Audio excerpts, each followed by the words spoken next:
I had won world championships, ranked #1 in the world. Michael was seen as the Goliath. Everybody else was David. If I don't win gold, nothing else matters.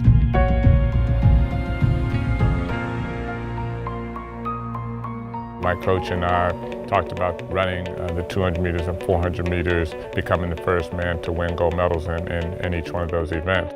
Once I announced that I was going to attempt to make that history, then it just sort of, caught everyone's imagination. Biggest name that's going to be active tonight, Michael Johnson. Michael Johnson. Michael Johnson. Michael Johnson. When you're an American on home soil, you're expected to deliver. The target on my back was about as big as it could be, simply because I'm the center of the attention here.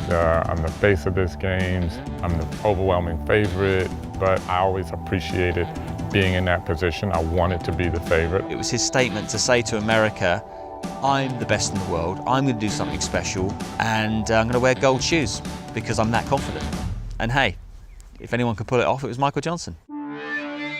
I had been working with Nike. They said basically, look, let's take a blank sheet of paper and you tell us what you want and we're going to create that for you. The shoe was 100% Michael. He was pushing us and really saying, this isn't going to be just your typical normal shoe. The idea was that we were going to create a shoe that would be the lightest and most stable track spike ever made. He wanted to feel the track. He really wanted to make sure that every single gram was out of the shoe that didn't need to be there.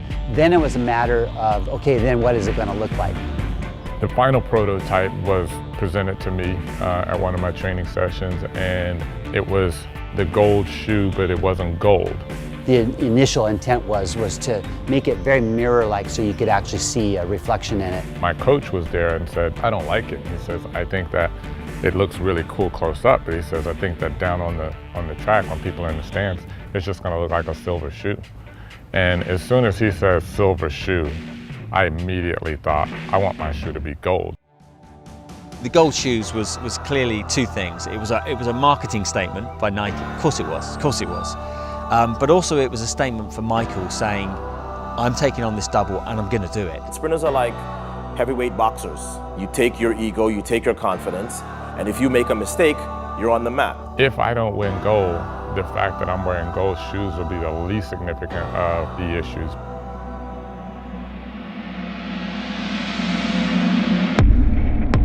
The 400 meters was first, and and I was always aware that that's the race that if I don't win this one, then the whole double idea is out the window. The Olympic final is like no other race because you understand the magnitude of it. You know that if you get it wrong, you've got to wait 4 years. 4 years is a long time. To make Olympic history, Michael must first win the 400. I'll never forget the amount of flash bulbs that were going off.